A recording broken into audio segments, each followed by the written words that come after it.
your life. بسم الله الرحمن الرحيم الحمد لله والصلاة والسلام على رسول الله ثم أما بعد. Essentials making zakah payment valid. Just a quick reminder, last week, brothers and sisters, we were talking about some rules related to the zakah payment, how to make sure that your zakah payment is a valid one, okay, matches the requirements of zakah payment. Moving on, essentials making zakah payment valid. Proper intention prior to the payment. What does this mean?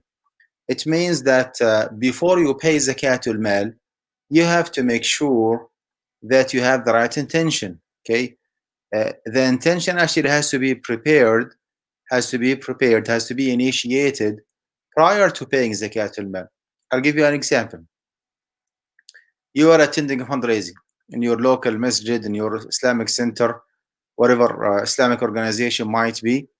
And then in the fundraising, you raised your hand for $5,000, and after a few days, you paid those $5,000. It did not come to your mind whatsoever that this is the zakatul mal. It's just a donation, sadaqah. Okay. And then after 1 or 2 months, in the month of Ramadan, when you did your zakah calculation, you found out that your zakah for this year is $5,000. Can you say, okay, whatever I paid 2 months ago will be my zakah for this year? The answer is no. Sorry. You need to prepare your zakah in advance. Have you already prepared your intention by saying, okay, whatever I will be paying in this fundraising will be counted toward my zakah, then that would be fine. Okay. But to pay the money without having the intention of paying zakah, and then to have your zakah, your intention later on, it doesn't go this way. It's exactly like when you pray 2 rak'at, for example, and then you found out later on that you missed Salatul Fajr for last Saturday or last Sunday. You did not pray. Okay, and then you said, okay, those 2 rak'at that I already did will be counted as a makeup for Salatul Fajr. That intention is not valid, because you have to have your intention prior to the establishment of the ibadah. Now, when you stand for praying, for example, you have in your mind, in your heart, that I will be praying Salatul Fajr. I will be praying now Salatul Jum'ah. I will pray Salatul Isha. So that intention has to be prepared, initiated, ready prior to the establishment of the ibadah. Salah is like zakah. Both of them are formal act of worship. So proper intention prior to the payment is essential to make your zakah valid, accepted as zakah. Do not get me wrong. Those, in our example, those 5,000 that you paid is definitely a rewardable act. Okay, it's a devotion, it's a rewardable act, but they cannot be counted as your zakatul mal. You still have to pay another $5,000 as zakatul mal.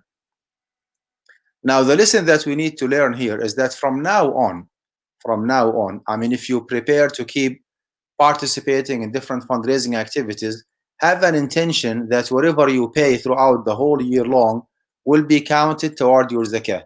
Okay, you paid $500 here, you paid $1,000 here, another $2,000 here. Whatever you pay, have your intention in advance that from now on, whatever I will be paying in any fundraising that I participate in, that I donate in, will be counted toward my zakah. If that is the case, then yes, okay, by the beginning of Ramadan of next year, you can just do your math, find out how much you spent, okay, donation throughout the whole year long, and you can definitely count that toward your zakatul mal. Okay, number 2, proper assessment, paying a minimum of the due zakah. Proper assessment means that another example. Okay, usually your zakah in each year does not exceed $5,000, right? In 1 year, you didn't feel that you want to do your math, so you said, okay, my zakah usually is between $4,500 to $5,000. I'm gonna have just a peace of mind this year and pay $6,000 toward my zakah. Okay, So that is way above the due zakah. You are positive 100% that you covered your zakah and even way more than the zakah. Would that be counted as your zakah? Of course, yes. Of course, yes. Because I mean, your zakah does not exceed 5,000. You paid way, way more than 5,000. So proper assessment being a minimum of zakat al-mal. If you decide to do the math and to pay exactly your zakat, then you have to sit down and have a pen and paper and just do your math, do your calculation, find out exactly how much you have to pay zakat. Do not just pay randomly, okay, with the hope that you will be matching your zakat. This actually is not the right way of handling this issue. Proper assessment, meaning paying a minimum of the due zakah, is to pay more than your zakah. By doing so, you are 100% positive that your zakah is already paid. Proper receipt assuring that zakah is transferred to the eligible recipients, okay, either directly or through a trustworthy agency. You need to do some homework. You need to ask, okay, if you want to pay your zakah by yourself without giving your zakah to a third party, to a charitable organization. We have a lot of organizations here in the US who can definitely and with pleasure can take your zakah and just spend it on your behalf. We have Zakat Foundation, we have Islamic Relief, we have ICNA Relief, and the list goes on and on. Okay, if you want to pay your zakah by yourself, then you have to make sure, well, do your best. I mean, you cannot assure 100%, but do your best to pay your zakah to the right recipients. Okay, do not assume that every single individual asks you for zakah that he or she is an eligible zakah recipient. That person, excuse me, might be a liar.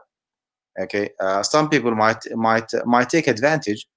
Some people might take advantage, might act as needy individuals, but the reality is that they have money more than what you have. So proper receipt means that you do some homework. Okay, you ask, you investigate, you collect some data, some information, make sure that those potential zakah recipients that you have a plan to pay them are really eligible zakah recipients.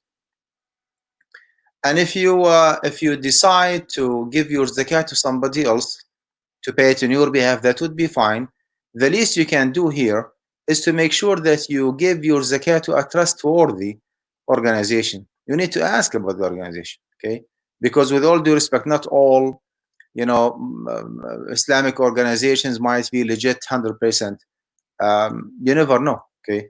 I'm not here to accuse anyone or to raise a question, but I'm just bringing this issue to your attention, that be careful, find out, do some research, find out how much overhead expenses they charge from each dollar that you pay as zakat al-mal.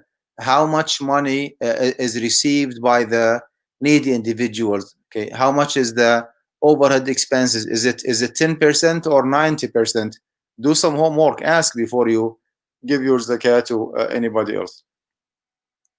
And that's why I said, if you decide to give it to a trustworthy agency or organization, how to assure that this organization is a trustworthy one? Well, you need to investigate. You need to ask. Authority to accept zakah. Okay, if you live in a Muslim society, okay, in a Muslim country, and the regime or the government there is claiming that responsibility, which means that there is a department or ministry or agency, like a government-based agency, is taking the responsibility of collecting and distributing zakat al-mal, and that agency is asking people to pay zakat al-mal, as well as you trust that agency, then you can go ahead and give your zakat to the Muslim government, okay, and they will take care of the zakat on your behalf. Unfortunately, it's not the case nowadays. Maybe a while ago, during the lifetime of Abu Bakr, Umar, Uthman, Ali, and like during the Khilafah al-Rashid, and even after that, there was a kind of mutual trust between the regime, okay, or the Khalifa or the president or the king and the population. So whenever the king or the Khalifa is asking for zakah, nobody actually would show any hesitance or even reluctance to give zakat al-mal to the Khalifa, because that's his job. That's his job. I mean, if he asks for zakat al-mal to be collected, then you have no choice but to listen and obey. This was the job, or one of the jobs of the Prophet ﷺ himself. Abu Bakr did the same, Umar did the same, Uthman did the same, Ali ibn Abi Talib did the same, radiallahu anhum ajma'in. And even after that, like during the like Umayyan dynasty, okay, there was like an active, collection and distribution of the zakah, okay, through the regime, still through the Khalifa and the zakah agency at that time. Unfortunately, it's not the case nowadays. Okay, even if I live in a Muslim society and the government or the Ministry of Islamic Affairs is asking for zakat al-mal, in most cases, personally, with all due respect, I do not trust them. I do not trust them. So if you trust that government-based agency, then definitely you can give them zakat al-mal. If not, then try to find a way to excuse yourself, and just you take care of your zakah by yourself. Well, if there is no Muslim government, like Muslims living here in the US, there is no government-based agency that is responsible for the collection and distribution of zakat al-mal, then number two, trustworthy organizations. Question here, do you have to give your zakat to Life for Relief or to Zakat Foundation or to Islamic Relief or other zakah organizations or charitable organizations? You don't have to. But if you choose to have a peace of mind and not to worry about the distribution of zakat al-mal, you need to do some homework. You need to ask about the leadership of that particular organization that you want to give it your money. If you think that organization is legit, okay, they have a legitimate business, they have a legitimate, legit, trustworthy leadership, they have a history, they have good credit. You ask people about their activities, everybody is like giving you a green light or thumbs up that yes, you can confidently give your zakat to those people, then go ahead and give your zakat to those people. But again, even if you trust them, you don't have to give them zakat al-mal. You can just take care of your own zakat. Otherwise, it can be collected and distributed within your community. Okay, like the masjid, if they have like a zakah fund or zakah committee, like most of our masajid have nowadays. And again, the same issue. If you trust the leadership of the masjid, and that they do a good job, they really care about collecting and distributing zakat al-mal, they have sub account for zakah. Okay, they honor your request. If you ask for zakat to be given to needy individuals, they do not put that money in the construction or for the overhead expenses of the masjid. They honor your request. Okay, if that is the case, then you can definitely give your zakat to your local masjid or your local school. Otherwise, you just take care of your zakah individually. Okay. Stipulations for the zakah collector. If you want to get involved in the zakah collection or zakah war, collection and distribution, preferably that individual should be a Muslim one, although it's not a must, especially if that person is working for others, like someone works for an Islamic organization for zakah or charitable organization. Not every single individual has to be a Muslim, as long as those employees like abide by the bylaws and by the rules and the restrictions and the limitations and the guidelines of the organization. They know how to collect zakah, they know how to distribute zakah, then that would be fine. I mean, they do not have to be Muslims. However, we say a Muslim individual because usually Muslims care about the proper implementation of their principles or of their faith more than others. That's a part of our human nature, right?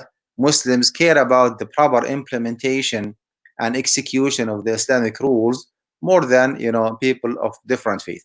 So Muslims saying, of course, adult, trustworthy, efficient, and capable. Trustworthy means that someone who does not get bribed. Okay, someone who is really serious enough and does his job, accordingly. Report and declare whatever he collects. So trustworthiness actually is important. Okay. Rules for distribution. Okay.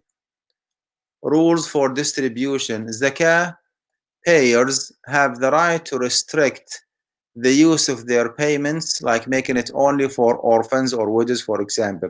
Okay, this is a rule that we need to be aware of as zakah payers. Okay, that even if you decide to give your zakat al-mal to a certain organization, you do have the right to stipulate or to limit your zakat to a certain project or a certain country or a certain category. If you decide to give your zakat to orphans or to widows or poor students of knowledge or to Islamic schools, for example, you need to mention that clearly to that organization, and that organization or the trustee who takes the zakat and distribute it on your behalf has to abide with your rules, has to honor your request. Okay, if they are unable to send, well, you wanted to send your zakah for this year to Somalia, right?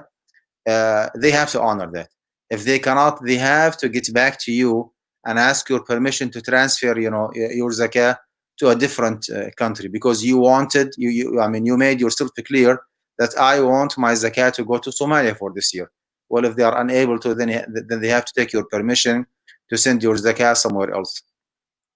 So if the trustee or the agent cannot comply with the restriction, he should get another approval from the payer to give it to another recipient. Otherwise, it has to be returned back. Okay. Transporting zakah. There is a default rule and there is an exception. There is a default rule and there is an exception. The default rule is that zakah is to be collected and distributed locally. Okay. Prophet ﷺ, when he was like training and giving instructions to Mu'adh radiallahu anhu, who was sent to Yemen to teach people and to spread Islam in that society and teach people how to practice their religion. He said regarding zakah, فَأَعْلِمْهُمْ أَنَّ اللَّهَ قَدْ افترض عليهم زكاة تؤخذ من أغنيائهم فترد في فقرائهم, that the zakah should be collected from their needy individuals and distributed to their to be collected from their wealthy individuals and to be distributed to their needy individuals. So you can sense the the locality nature of the zakah, that it is collected and distributed from within that community. That is the default rule. However, transporting zakat al-mal as needed is fine, because Mu'adh radiallahu anhu, the one who was instructed by the Prophet ﷺ to collect and to distribute zakah locally, was the same one who used to transfer or transport zakat al-mal from Yemen all the way to Medina, and that is proven actually in Sahih al-Bukhari, where Mu'adh radiallahu anhu, number one, used to ask the Yemeni people to give him the zakah like via clothes, because it was easier for them, instead of paying like via crops or cattle or animals or agricultural products or whatever. He used to, or even cash money. He used to ask them to pay it via clothes, right? قال ائتوني بثياب خميص أو لبيس فإنه أهون عليكم وأنفع لصاحب رسول الله وساكن المدينة. So number one, from this hadith, Mu'adh radiallahu anhu was collecting zakat al-mal via clothes, because it was easier for the zakat payers to do so versus giving it cash money or crops or agricultural products or cattle, animals, whatever. And second of all, he used to transport that zakah from Yemen all the way to Medina. Now, scholars actually put a standard here. The standard of for the permissibility of transporting zakah from one country to another, or from one society to another, is based on need. Number one, you have to make sure that the local needy individuals have been satisfied, like their need is met, satisfied, they get whatever they need. If you still have a surplus or extra, yes, definitely you can send the extra zakah to the other societies if they are in need for it. So the governmental agency has the right to spend the zakah locally or nationally based on it. I mean, this is if we have a government-based agency. It's not the case nowadays. It's not the case for Muslims in the U.S. Other organizations should adhere to the zakah payers' request. Individuals should distribute their zakah locally unless there are no recipients or in case of pressing need overseas. Nowadays, maybe some of us are immigrants. They do have like extended family members and relatives and friends overseas who are in need, of course, for our zakah. My advice to you, brothers and sisters, try to strike a balance, right? You live in the US, you have a lot of Islamic organizations and some needy individuals actually who are waiting desperately for your zakah. Meanwhile, you do have some other relatives overseas who are desperately in need for your zakah. Strike a balance, okay? Put some of your zakah here in the US and send the rest of it overseas. When you decide to send your money overseas, you need to be extra careful. You need to do it through the proper channels, okay?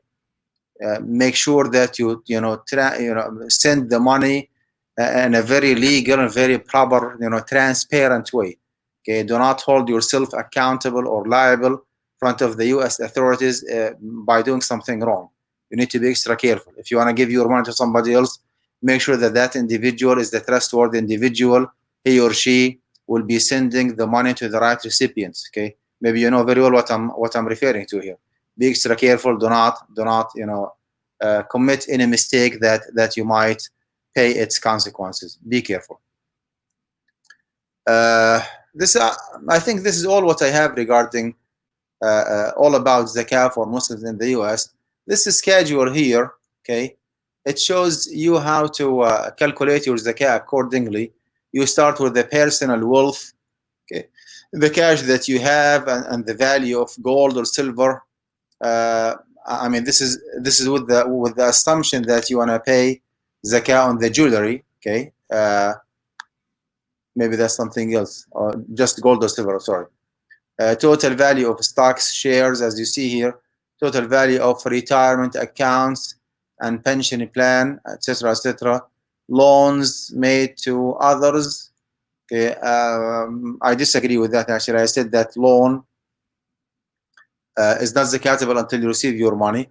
But anyway, this is like a schedule where you fill it out and you just pay your zakah accordingly.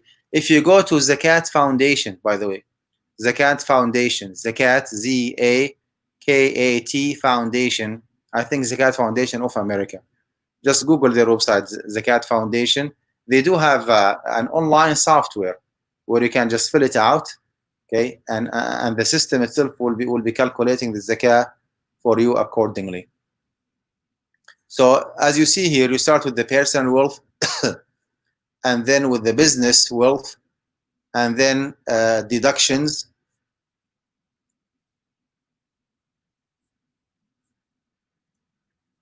Outstanding necessary debts, zakat paid in advance during the year.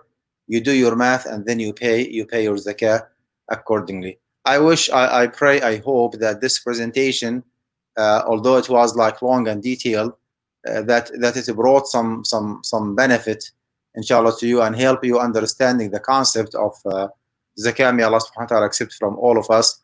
For the next week on, I'll be thinking about, inshallah, different topic, and I put it in a series like this one here, with the hope, inshallah, that the new topic will be as beneficial, as informative as the زكاة 1. جزاكم الله خيرا. السلام عليكم ورحمة الله وبركاته.